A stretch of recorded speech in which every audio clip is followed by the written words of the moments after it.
우리 힘차게 박수 치면서 다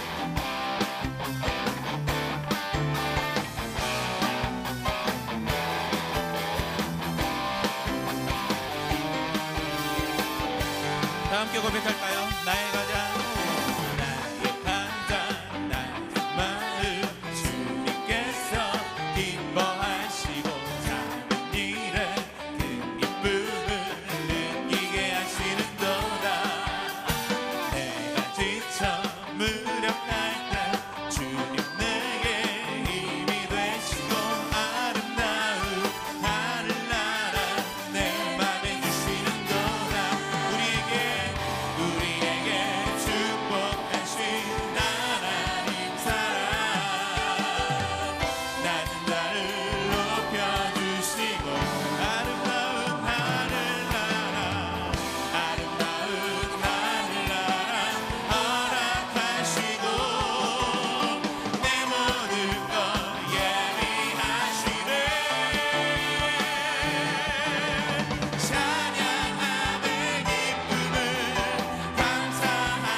다시 한번 찬양하세 찬양하세 찬양하세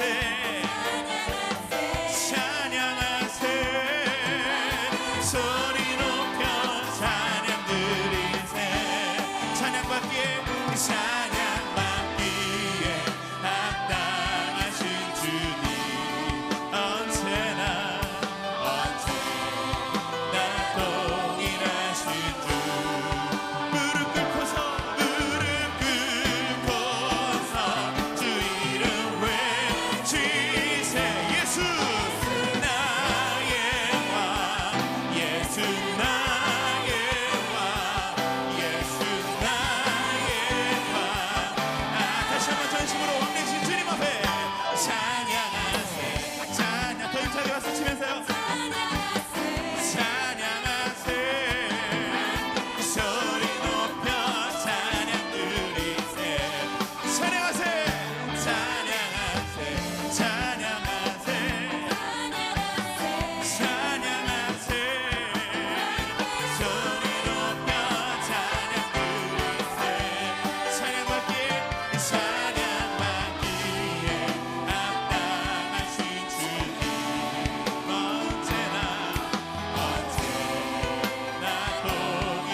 전능하신 주 생명의 말씀 되신 하나님의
영광 영광 영광 돌리세 주께 영광 주께 영광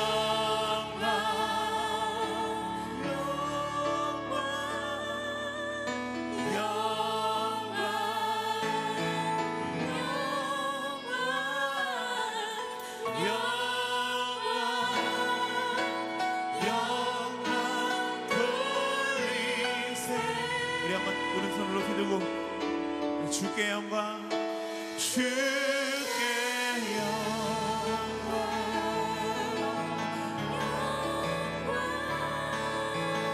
영광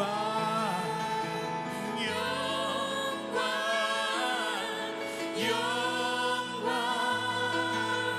영광 돌리세 어린 양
오늘의 말씀은 마가복음 13장 23절 말씀입니다. 너희는 삼가라. 내가 모든 일을 너희에게 미리 말하였노라. 아멘. 제가 지금 마가복음을 강의하는데 이 강의의 장점과 단점이 있습니다. 강의 설교는 이게 쭉 한 권의 책을 우리가 처음부터 마지막까지 쫙 이렇게 일관성 있게 흘러간다는 데 대해서 굉장히 좋은 장점이 있고 성경을 구체적으로 알아간다는 데 도움이 됩니다. 그런데 때때로는 조금 상황과 안 맞는 주제가 튀어나올 때가 있어요. 순서대로 가다 보니까. 그리고 조금 무거운 주제가 나올 때가 있어요. 피하고 싶은 주제가. 오늘 제가 다루는 이 마가복음의 강해는 바로 그런 주제예요. 종말에 대한 얘기가 오늘 나옵니다. 근데 이거를 굉장히 무거운 주제를 어떻게 오늘 여러분에게 설명할까? 왜냐하면 너무나 많은 그 이단들이나 사이비 종교들이 흔히 썼던 그 단골 메뉴가 이 종말론이기 때문에 이걸 건강한 그리스도인들도 굉장히 왜곡하고 부담스러워하고 별로 듣고 싶어하지 않는 그런 주제로 받아들입니다. 그래서 저도 선택을 하라면 이 설교는 나중에 하고 싶은 설교인데 오늘 이게 순서대로 가다 보니까 오늘 이 주제가 딱 걸렸는데 피할 수는 없고 그래서 이 주제를 여러분에게 설명합니다. 그래서 조금은 여러분들이 무거운 주제일 수도 있고 또 아니면 여러분이 원하는 주제가 아닐 수도 있겠지만 이 이야기를 우리가 한번 진지하게 오늘 하나님의 음성으로 한번 듣고 또 신앙적으로 결단하는 시간이 됐으면 좋겠다라는 생각이 듭니다. 여러분 농구 경기에 보면 버저비터라는 그런 용어가 있습니다. 경기가 종료되는 휘슬 소리와 함께 선수가 공을 던졌는데 골이 될 때 그때 버저비터라고 합니다. 그런데 만약에 이 경기가 박빙의 경기예요. 한 점이나 두 점 차의 경기에서 버저비터를 막지 못한 팀은 마지막 1초를 막지 못해서 경기 내내 이기고 있던 경기를 막판에 1초에서 뒤집어지는 거예요. 굉장히 짜릿한 거겠죠. 그러니까 승리한 팀은 짜릿한 거지만 진 팀의 입장에서는 경기 내내 앞서가다가 1초를 디펜스하지 못하고 막아내지 못해서 경기를 패하게 되면 그 허탈감은 굉장히 크겠죠. 근데 사실 농구 경기에만 이 버저비터가 있는 게 아니라 우리 인생에도 버저비터가 있습니다. 어떤 분들은요 참 젊은 시절에 그리고 그 자기 인생의 전성기를 굉장히 훌륭하게 살아오다가 인생의 말년에 자기 인생이 꼬이는 분들이 있어요.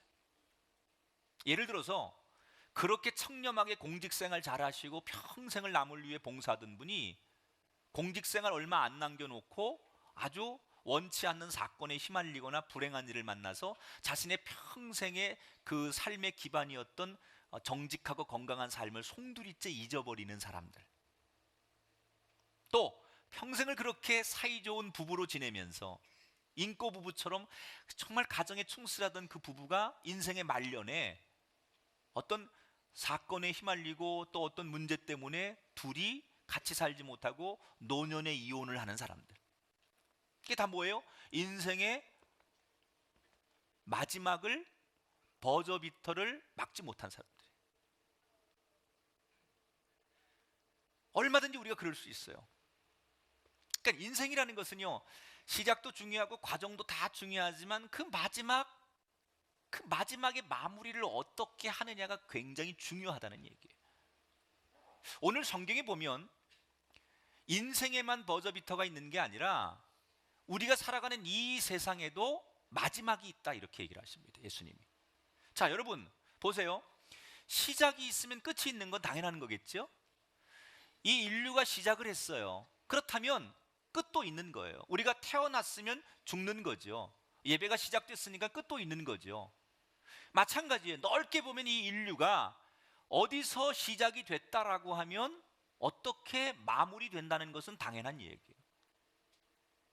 이것은 여러분 현대인들이 가장 신뢰하는 과학의 분야에서도 이 인류가 멸망할 것이다라는 종말을 예고하고 있습니다. 소위 천문학이죠. 이 현대과학에서 천문학자들이 아주 한결같이 얘기하는 것 중에 하나가 뭐냐? 우리가 살고 있는 이 지구를 비롯한 인류는 반드시 종말이 온다. 이건 과학자들이 하는 얘기예요. 특히 환경학적으로 보면 지구의 인류는 가까운 미래에 심각한 생존의 위기를 맞게 된다라고 하는 데 대해서 과학자들의 의견에 별다른 의의가 없습니다. 근데 이게 하나 다른 게 있어요. 성경이 말하는 종말하고 과학자들이 말하는 종말이 다른 게 있는데, 과학자들은 자연적 종말을 얘기하는 거예요. 지구의 수명이 다했다는 거죠. 그래서 자연적으로 종말이 올 것을 예고하는 거라면, 성경이 말하는 종말은 의도적 종말이에요. 그러니까 하나님께서 어느 순간에 어떤 의도를 가지고 이 인류의 끝을 맺게 하시는 거예요. 그러니까 자연적 종말이냐 의도적 종말이냐, 이것이 과학자들이 보는 종말과 성서가 말하는 종말론이 조금 견해가 다릅니다. 그러나 결론은 종말은 있다는 거죠. 어느 분야에서 얘기를 해도. 오늘 성경에서는 이 끝을 맞는 우리가, 언젠가 우리의 인류가, 우리의 이 지구가 종말을 맞는다면 그 마지막을 어떻게 잘 준비해야 되느냐라는 이야기를 예수님이 지금 제자들에게 가르쳐주고 있는 거예요. 자, 예수님이 제자들에게 성전이 다, 예루살렘 성전이 다 돌 하나 남지 않고 무너질 것이다 이렇게 얘기를 했더니, 제자들이 그때가 언제입니까? 그러면 어떤 징조가 나타납니까? 그때는 이렇게 물었어요. 그랬더니 예수님께서 뭐라고 대답하시느냐? 마가복음 13장 5절에 보니까 모든 것이 무너지는 그 순간에 나타나는 징조 가운데 하나가 너희가 사람의 미혹을 받지 않도록 주의하라 이렇게 얘기하셨어요. 미혹이라는 말이 뭡니까 여러분? 유혹이라는 거죠. 유혹. 우리가 어느 목표를 향해 가려고 할 때 우리 목표를 제대로 가지 못하도록 방해하는 것, 그게 미혹이에요. 우리가 세상 살면서 여러분 얼마나 많은 미혹을 받습니까? 돈의 유혹도 받고, 우리 쾌락의 유혹도 받고, 오늘 당장 여러분 예배 오는데 얼마나 많은 유혹을 받으셨어요? 또 지금도 여러분 얼마나 먹고 싶은 것을 상상하면서 살도 빼야 되겠고 먹고 싶은 것도 있고, 이거 다 유혹이죠. 자녀들이 컴퓨터 하는 것도 유혹이고요. 우리가 살아가면서 명예에 대한 유혹이라든지, 또는 뭐 우리가 좀 어떤 우리의 감정에 이끌려 살아가는 모든 것 자체가 유혹이고 미혹이라는 거예요. 그 마지막 때가 되면 나타나는 여러 가지 현상 가운데 하나가 뭐냐? 우리를 미혹하는 게 많다는 거예요. 그걸 조심하라는 거예요. 하나님 앞에 우리가 정말 천국 백성이 되는 것까지 가야 하는데, 우리가 가야 하는 그 길을 방해하고 유혹하는 것들이 너무 많은 것, 그것이 마지막 때의 징조라는 거예요. 그러면서 구체적으로 어떤 미혹을 주의해야 되느냐? 첫째는 공포의 미혹을 물리치라는 거예요. 공포감. 자, 여러분, 마지막 때가 되면 예수님 말씀하기를 우리들에게 많은 두려움이 생기게 될 것이다. 근데 여기서 예수님은 두 가지를 말씀하시죠. 첫째는 전쟁의 공포를 말씀하십니다. 마가복음 13장 7절 8절에 보니까 난리와 난리의 소문을 들을 때 두려워하지 말라. 민족이 민족을, 나라가 나라를 대적하여 일어나겠고, 그렇게 말합니다. 여기 난리라는 말은 전쟁을 말하는 거예요. 여러분, 우리 인류의 역사가 17세기, 18세기 계몽주의를 거치면서 사람들이 우리가 가지고 있는 이성과 과학과 합리적인 힘을 가지고 우리 손으로 이 지구상을 가장 아름다운 삶의 터전으로, 지상 낙원으로 만들 수 있다고 믿었어요. 이게 계몽주의의 영향이죠. 인간이 가지고 있는 힘, 이걸 가지고 다 모으면 이 지상에다가 지상 낙원을 만들 수 있을 것이다, 이렇게 믿었어요. 그런데 그 꿈이 20세기에 들어와서 발발한 두 차례의 세계 대전으로 완전히 산산조각나고 부서지고 말았죠. 인간의 이성의 힘이나 이 과학의 힘을 가지고 지상 낙원을 만들 수 있다고 믿었는데 전쟁이 일어나는 거예요. 그 인간이 만든 무기와 첨단의 그런 과학의 힘을 가지고 전쟁을 해보니까 우리가 원하는 결과가 생기지 않고 다른 결과가 생긴다는 것을 인간들이 알게 된 거예요. 그래서 인간들이 지금 가장 무서워하는 것 중에 하나가 뭐냐? 전쟁에 대한 공포예요. 여러분, 지금 이 지구상에는 세계 곳곳에 지금도 이 시간도 전쟁이 끝이질 않고 있습니다. 뭐 국가와 국가 간의 전쟁도 전쟁이지만 한 국가 안에서 자기들끼리 벌어지는 내전도 전쟁입니다. 어떤 뭐 국가에서는 인종과 인종끼리 충돌해서 전쟁이 일어나기도 하고, 종교 간의 전쟁이 일어나기도 하고, 지역 간의 갈등 때문에 전쟁이 일어나고, 하여튼간 지금 이 지구상에는 서로를 죽이려고 결사항전을 벌이는 곳들이 얼마나 많은지 몰라요.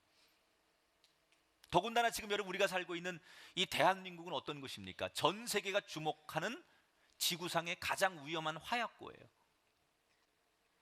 만약에 지금 21세기에 전쟁이 일어날 수 있는 가장 확률이 높은 곳을 꼽으라고 하면 주저없이 많은 사람들이 대한민국을 꼽아요. 최근에 지금 이 남북 간의 문제는 굉장히 심각합니다. 북한이 핵무기를 가지고 벼랑 끝 전술을 지금 벌이고 있습니다.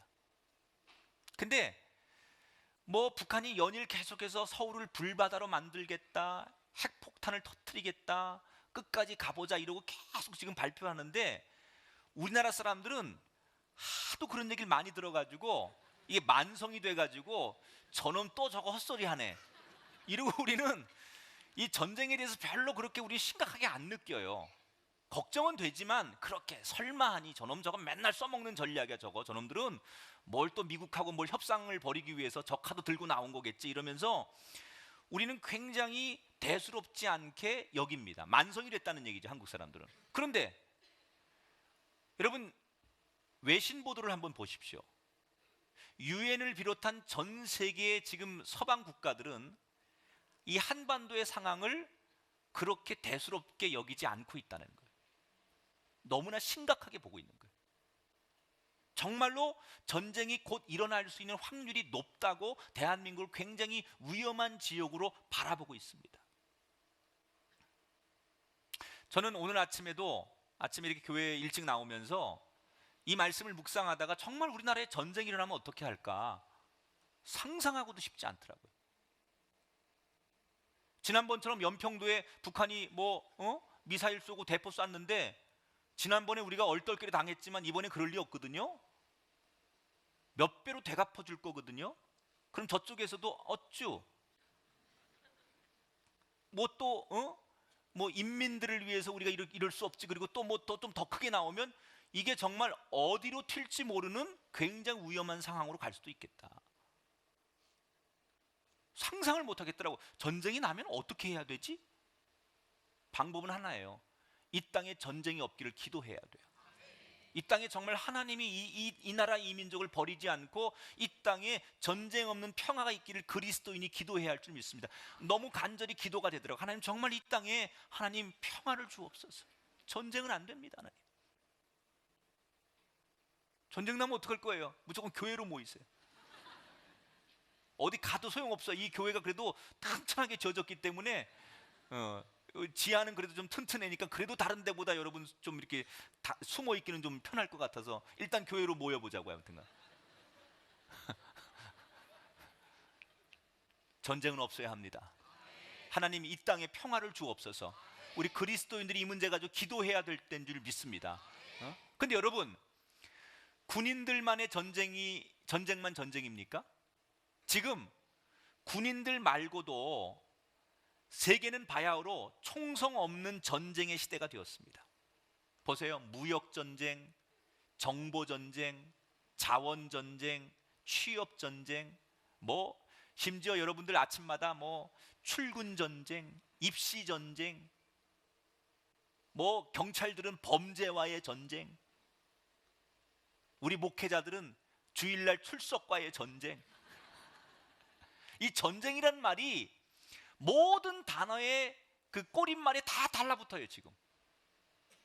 근데 사실은 이게 현대인들의 이기적인 마음을 보여주는 거라고 저는 생각합니다. 모든 그 뒷말에 꼬릿말에 이 전쟁이라는 단어가 붙는다는 얘기는요, 전쟁이 뭡니까 여러분? 전쟁은요 상대를 죽여야만 내가 사는 게 전쟁입니다. 전쟁은 놀이가 아니에요. 전쟁이라고 선포가 되면요 둘 중에 하나 죽어야 끝나는 게 전쟁입니다. 전쟁은 네가 죽든지 내가 죽든지 해야 돼요. 서로를 누가 먼저 죽이느냐에 따라서 전쟁의 승리가 결정되는 거예요. 그러니까 우리가 이렇게 지금 말끝마다 전쟁 그런다는 얘기는 뭐예요? 남을 배려하고 무슨 이웃을 사랑하고 같이 더불어 살겠다는 그런 마음 없는 거죠. 너 죽이고 너 짓밟고 내가 서야 되겠다는 거예요. 돈을 위해서라면, 내 자식을 위해서라면, 내 인기와 명예를 위해서라면 전쟁을 불사해서 너 죽여서 내가 생존하는 것, 그것이 현대인들의 마음이라는 거예요.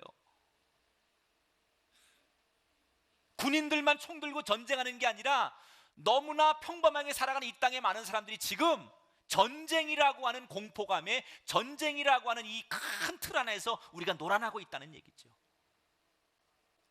피도 눈물도 배려심도 전혀 없는 냉혹한 전쟁터와 같은 곳에서 우리가 지금 살아가고 있다는 얘기.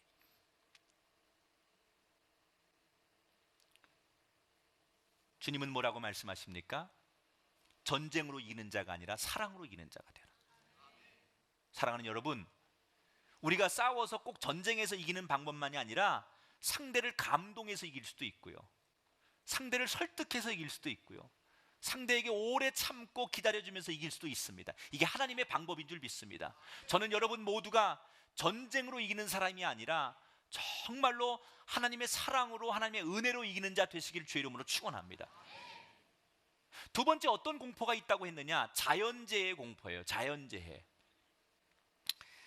마가복음 13장 8절입니다. 지진이 있으며 기근이 있으리니 그랬습니다. 자, 인간이 과학의 기술이 발전하면서 자연재해 같은 거 거뜬히 인간이 막아낼 수 있다고 생각을 합니다. 그런데 시간이 지나다 보니까 어때요? 그렇게 최첨단의 과학과 지능과 모든 인공위성의 정보를 다 가지고 있지만 인간 마음대로 자연을 조절할 수 없다는 것을 더 우리는 현격하게 느끼고 있어요.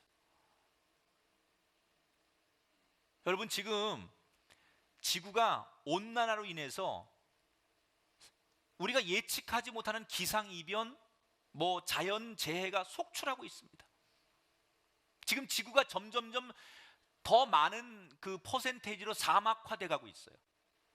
중국 같은 데는 한 30% 정도가 지금 사막화돼 가고 있고요, 베이징 같은 곳에는요 호흡을 못 한다는 거예요. 밖에 나가서 호흡하는 자체가 지금 죽음이에요. 그래서 제가 지난번에 설교했잖아요. 베이징에서 여러분 캔 공기가 출시됐다고요. 우리로 말하면 저 설악산이나 어디 무슨 지리산 이런 데서 공기를, 산소를 담아가지고 그 캔에다 집어넣어가지고 슈퍼마켓에서 파는 거예요. 그래서 사람들이 밖에 외출하고 왔다가 물 마시듯이 그거 하나 사가지고 이제 살 것 같네. 이게 한 800원 정도 하는데 이미 800만 캔, 1000만 캔 정도가 팔렸다는 거예요. 여러분 빨리 이거 준비해요. 우리 대부도 산소 이런 거 해가지고.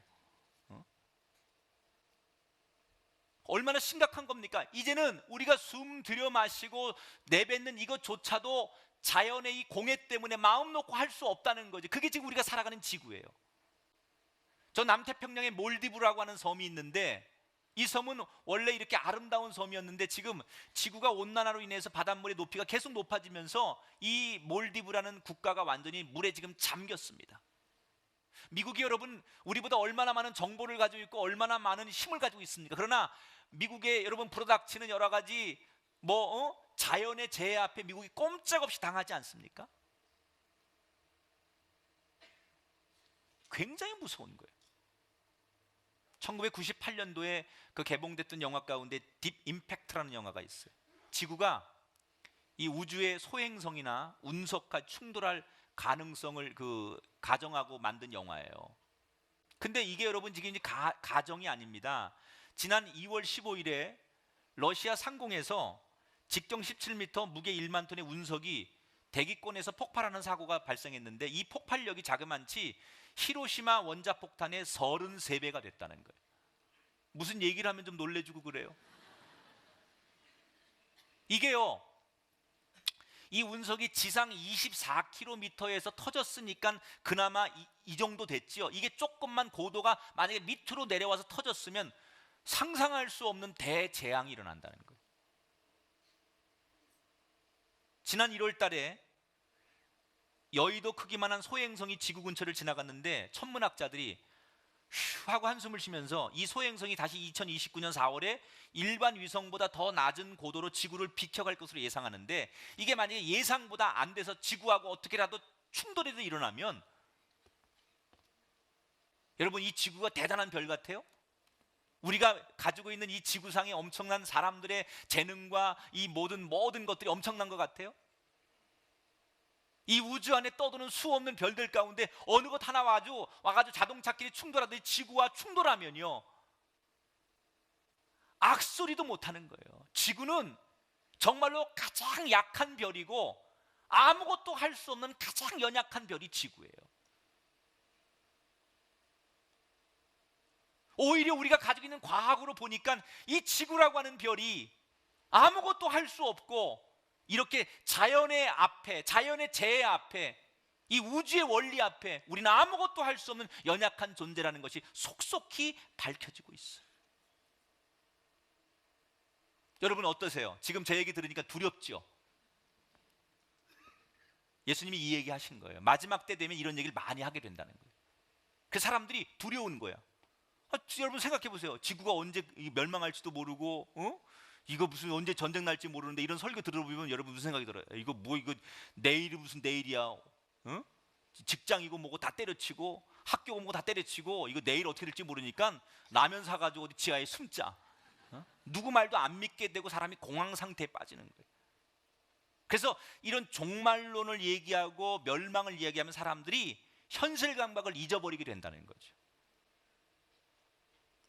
예수님이 지금 성경에서 제자들에게 마지막 때 이런 징조가 나타날 것인데 그때 돼서 너희들이 그렇게 우왕좌왕하고 공황 상태에 빠져가지고 삶의 의욕을 잃어버리라고 이 말씀을 주신 게 아니라 뭐라고, 이 어떤 의도로 이 말씀을 주시는 거냐? 그럴 때일수록 더욱더 하나님을 바라보라는 거예요. 왜? 하나님은 하나님의 백성들을 절대로 버리지 않는다는 거예요. 두려워하지 말아라. 13장 7절에 그렇게 말씀하신다. 따라합시다. 두려워하지 말아라. 하나님은 하나님의 백성들을 그 공포감과 두려움 속에서 끝까지 지켜주신다는 거예요. 누가복음 21장 18절에 보니까 너희 머리털 하나도 상하지 않게 할 것이다 그랬어요. 이 재난이라는 말을 원문에서 찾아보니까 출산의 고통 이렇게 해석을 해요. 여러분, 엄마들이 아기를 출산할 때 고통을 느끼잖아요. 그런데 그 고통이 있어야 새 생명의 기쁨을 얻는 거예요. 자, 오늘 마가복음 13장 7절 8절에 보니까 예수님이 왜 우리에게 마지막 때 이런 재난이 임하느냐라고 뭐라고 말씀하시느냐? 아직 끝은 아니니라. 이는 재난의 시작이니라 그랬어요. 우리를 하나님께서 이 절망의 막다른 골목에 몰아넣기 위해서, 우리를 공포 속에 집어넣기 위해서 이런 고통을 주는 게 아니라 오히려 이런 고통을 통해서 우리가 하나님을 바라보고 그러므로 인해서 새로운 시대를 열어주기 위한 과정으로 하나님께서 이런 고통을 우리에게 주신다는 거예요. 그러니까 이런 지구상의 갖가지의 재앙들, 이런 것들을 바라보면서 우리는 절망하고 낙심할 게 아니라 더더욱 하나님 앞에 소망을 가지고 하나님이 베푸실 은총을 기대하고 그 하나님을 더 굳게 믿고 부르짖는 그런 신앙의 사람이 되어야 할 줄 믿습니다. 두 번째로, 마지막 때가 되면 어떤 것을 우리가 조심해야 되느냐? 박해가 온다 그랬어요. 박해. 여기서 말하는 박해라는 것은 신앙의 박해를 말하는 거예요. 여러분들이 교회에 오는데 아무 장애가 없이 교회에 오는 분들은 신앙의 박해라는 게 뭔지 몰라요. 그런데 정말로 이 신앙의 박해를 당해본 분은요, 어떤 고통보다도 내가 신앙생활 하는데 어려움이 있는 박해만큼 큰 고통이 없습니다. 예를 들어서 여러분 오늘 교회 나오는데도 여러분 남편이 또 여러분한테 비아냥거린 분 있죠? 또 그놈 얼굴 보러 가냐? 여기서 그놈이라는 것은 여러분 상상에 맡길게요. 나를 두고 하는 얘기는 아닙니다. 시어머니가 야 우리 집안에 왜 너 혼자만 왜 교회를 다니냐 이러고 반대하는 분도 계시고, 부모가 여러분 자녀들 반대하는 분도 있고, 이게 다 핍박이죠. 박해죠. 넓게 보면요, 지금 이슬람 국가 같은 데서는요, 그 나라에서 그리스도인이 된다는 것, 기독교인이 된다는 것은 법으로 목숨을 내놓는 거예요.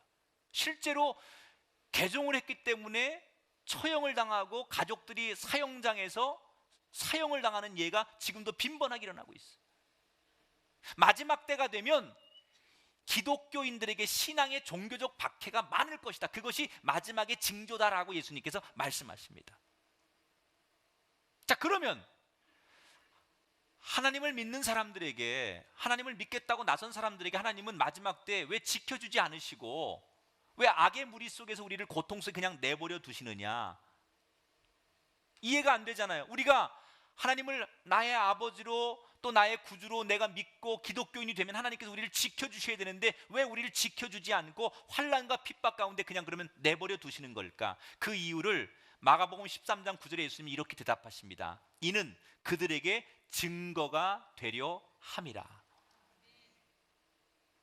이 말은 이런 얘기죠. 환난과 핍박을 하는 사람들, 그들도 하나님 보실 때는 언젠가 구원을 받아야 될 불쌍한 영혼들이에요.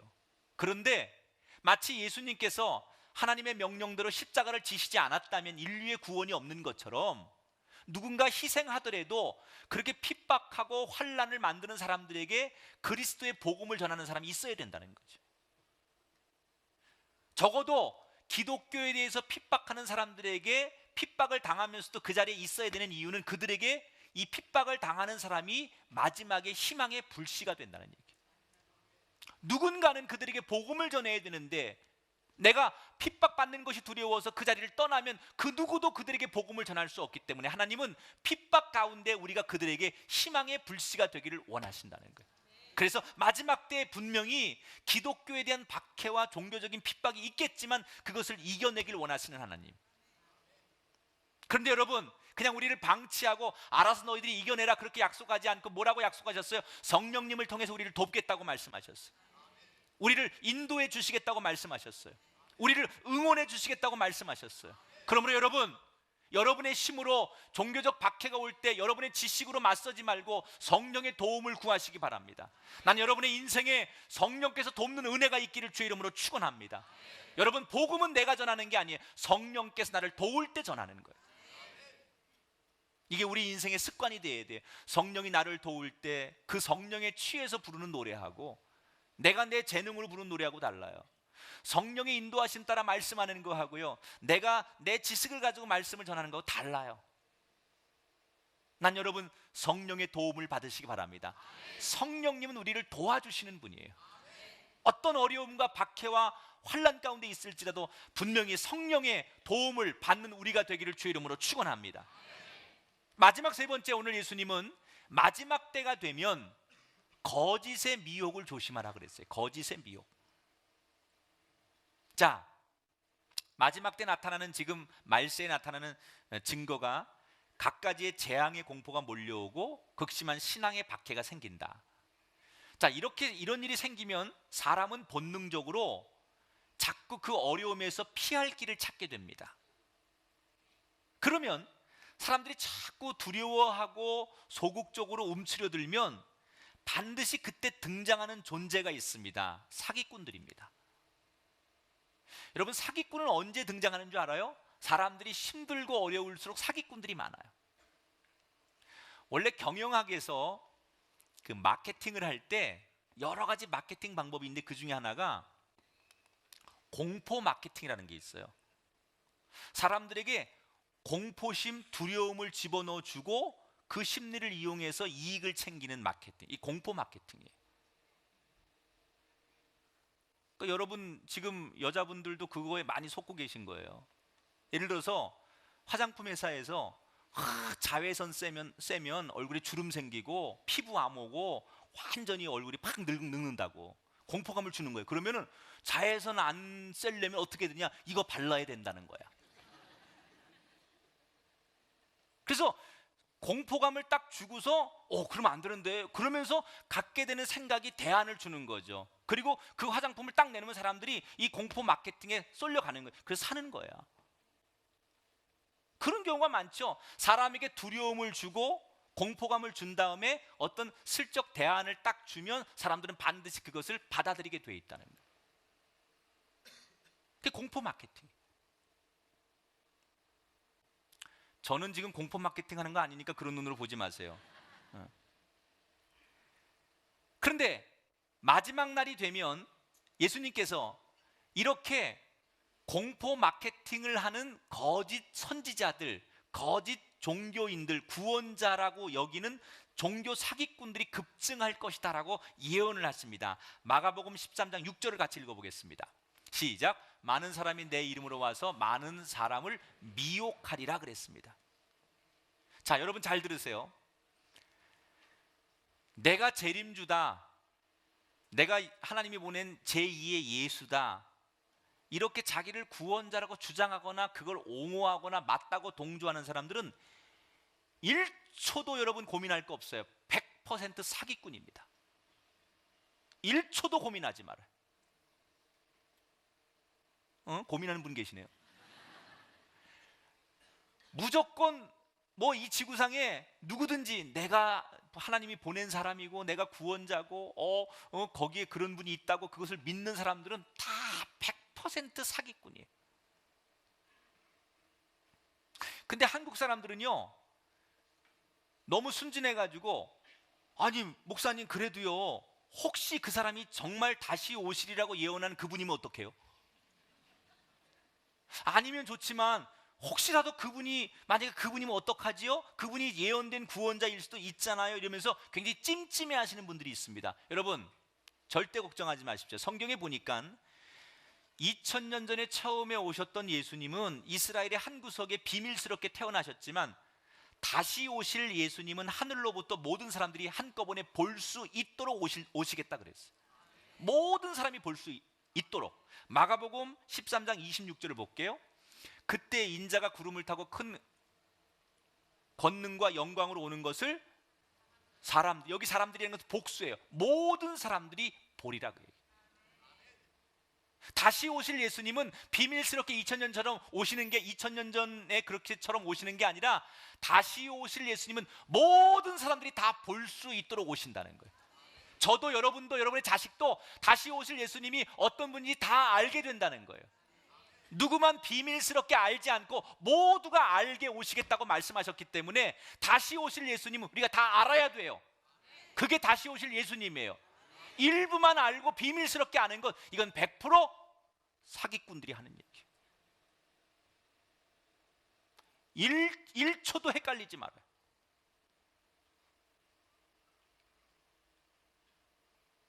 언제나 우리에게는 성경 말씀, 이것이 기준이 되고 이 말씀이 표준이 되고 이 말씀대로 따라가야 돼요.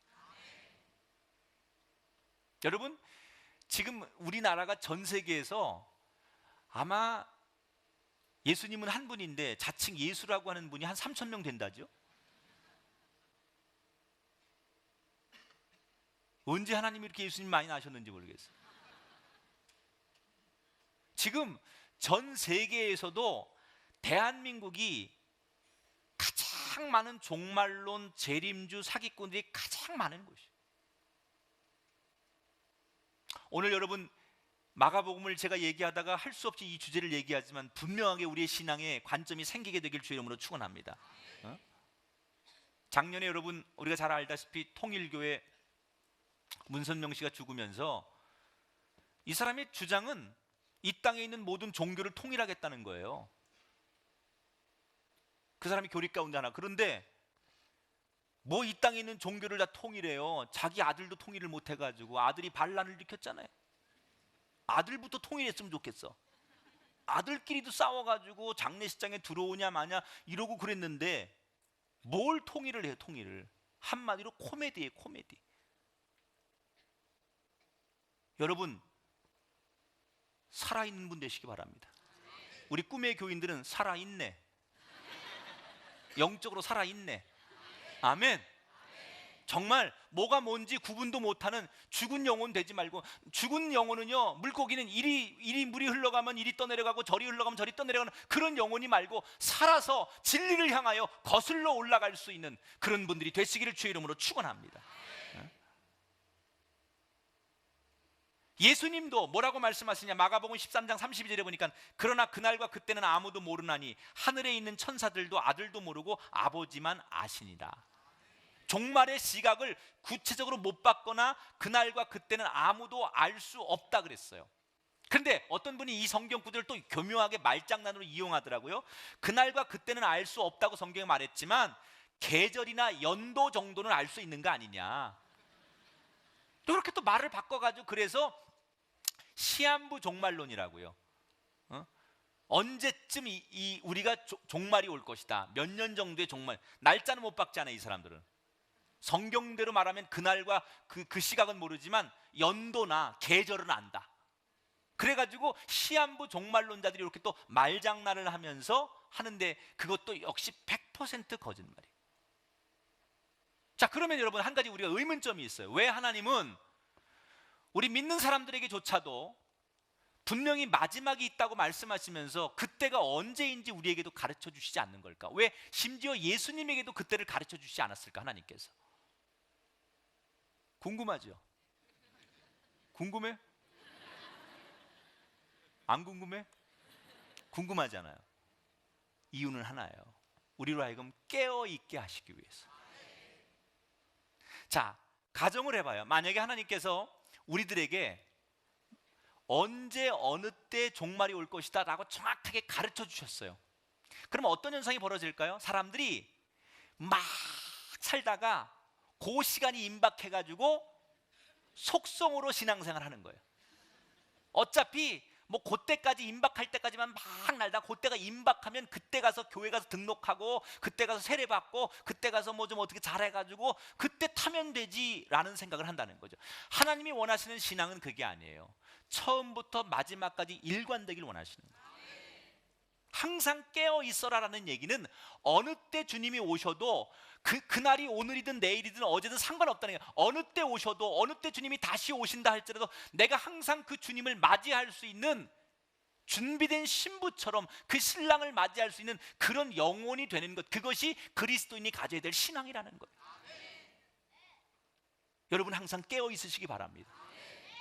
신앙은 무슨 검정고시 속성으로 해가지고 운전면허 속성으로 따고 그렇게 하는 게 아니라는 거죠. 신앙이라는 것은 처음부터 마지막까지 일관되는 거예요. 우리가 감사를 받는데 정기감사가 있고 특별감사가 있어요. 정기감사는 세무서라든지 아니면 감사기관에서 예고를 해요. 언제 감사 나가겠습니다. 그러면 막 준비하죠. 서류도 준비하고 막 다 준비해요. 그래서 감사를 통과해요. 대개는. 그런데 예고 없이 갑자기 감사가 들이닥치면 막 사람들이 우왕좌왕하고 아무것도 준비 안 된 상태에서 대개는 문제점들이 노출됩니다. 여러분 우리의 신앙이 예고 없이 주님이 항상 우리에게 어느 때든지 오셨을 때 특별 감사를 요구하시고 아무 때나 오셔도 내가 주님 앞에 내 모습 이대로를 내어놓을 수 있는 신앙이 진짜지요. 그 정답을 맞추기 위해서 그때만 잘하는 거, 그때만 꾸미는 것, 그것이 우리의 신앙이 돼서는 안 된다는 거예요. 그래서 그리스도인들에게 요구하는 것은, 가르쳐주지 않는 것은 우리가 그때가 언제인지 모르지만 분명히 그때가 올 텐데 그때까지 항상 깨어있는 성도가 되기를 원하신다는 거예요. 오늘 말씀의 결론이에요. 그 예수님은 왜 제자들에게 이 마지막 때에 대한 이야기를 가르쳐 주셨을까? 이건 하나님의 마음입니다. 어떤 마음이냐면 미리 우리들에게 예상 문제지를 준 거예요. 모범 답안을 준 거예요. 그리고 이것 가지고 마지막을 잘 통과하기를 바라는 하나님의 마음이에요. 제가 이번 학기도 연세대학 가서 강의를 하는데 대학원 과정에 들어가면 제 클래스에 16명의 학생이 수업을 들어와요. 거기에 현직 대학 교수도 있고 의사도 있고 방송인도 있고 그래요. 근데 젊은 학생들도 있지만 그렇게 각 분야의 최고 되시는 분들이 이미 자기 자리를 가지고 있는 분들이 신학을 좀 공부하고 싶다. 그래서 연세대학교 신학대학원에 입학하신 분들이 들어와 수업을 듣는 거예요. 근데 이렇게 보니까 똑똑하시고 훌륭하긴 하지만 이분들이 굉장히 다 자기의 포지션이 있고 굉장히 바쁜 분들한테 내가 젊은 학생들처럼 강도 높게 수업을 하고 시험을 치르고 이러면 이분들이 굉장히 힘들 것 같더라고요. 그러니까 교수 입장에서는요, 학생들을 평가할 때 가장 좋은 건 시험 치는 겁니다. 시험 치면 잡음이 없어요. 왜? 시험 결과대로 채점하면 되니까요. 근데 시험을 치르지 않고 평가를 하면 말이 많아요, 항상. 그래서 항상 제가 학교에서 이렇게 학생들 그 시험 치르고 나서 학기 말 평가를 하고 나면 항의 메일을 많이 받아요. 교수님 성적이 제일 안 나와서 제가 장학금을 못 합니다라든지 내 인생 책임질 수 있습니까라든지 뭐 그래서 다시 재심을 요청합니다. 저하고 평생 밤길 안 마주치실 일 없잖아요. 뭐 이러면서 뭐 이런 학생도 있고 막 그래요. 근데 제가 이렇게 이제 그 학생들, 그 석사 과정에 들어온 학생들한테 첫 시간에 무슨 얘기를 했느냐? 제 수업에 대해서 너무 부담을 갖지 마십시오. 시험에 대해서 부담을 갖지 마십시오. 제가 여러분에게 평가를 위해서 과제물이나 시험을 안 칠 수는 없습니다. 그런데 조건이 하나 있습니다. 내가 여러분을 믿기 때문에 내 수업 시간 여러분 편안하게 해주고 싶어서 내가 미리 책 한 권을 지정하거나 아니면 내가 어떤 중요한 예상 문제를 한 10문제 정도 내가 이렇게 얘기를 해놓겠습니다. 어떤 주제를, 타이틀을 내가 얘기를 할 테니까 이 타이틀 안에서 적어도 이 범위에서 벗어나지 않도록 여러분에게 테스트를 할 거니까 너무 그렇게 걱정하지 마십시오 라고 얘기를 해요. 저는 참 좋은 교수예요. 나 같은 교수가 없어요. 그냥 대개 수업하고서 뭐 그런 예상 문제가 어디 있어요. 교수가 그냥 시험 문제 내는 거예요. 그런데 만약 그걸 조금만 이렇게 방향을 바꿔서 틀어서 내놓으면 학생들이 굉장히 어렵죠. 그런데 저는 사람이 생긴 그대로야. 착하게 생기고 그렇게 비웃으면 간에 손상이 가요. 제가 골탕을 먹이려고 하면요, 저 편하자고 하면요, 아무 예상 문제 안 가르쳐줘도 돼요. 그리고 답 못 쓴 대로 그냥 쫙쫙 갈라쓰고 평가하면 편합니다. 그런데 적어도 그분들을 볼 때 내 마음속에 야, 이 어려운 때 신학을 공부하겠다고 오신 저분들한테 내가 정말 사랑하는 마음으로 내가 정말 교수의 눈으로 뭔가를 막 저 사람들을 감시하는 게 아니라 도와주는 협력자가 돼야지라는 그런 마음이 생기니까 어떻게 하든지 그분들이 용기를 내고 행복하게 공부할 수 있도록 하는 방법이 뭘까? 생각해 보니까 미리 예상 문제 주는 거예요. 하나님이 오늘 우리들에게 이 마지막 때에 대해서 말씀하시는 건 결국 그런 마음이라는 거예요. 우리 모두가 이 마지막을 훌륭하게 통과해내는 사람이 되기를 원하시기 때문에 이 말씀을 들으면서 우리가 절망하고 낙심할 게 아니라 포기할 게 아니라 마지막을 누구 못지않게 잘 통과하는 사람, 그 사람이 오늘 이 말씀 듣는 저와 여러분 되기를 주의 이름으로 축원합니다. 시작이 있으면 끝이 있어요.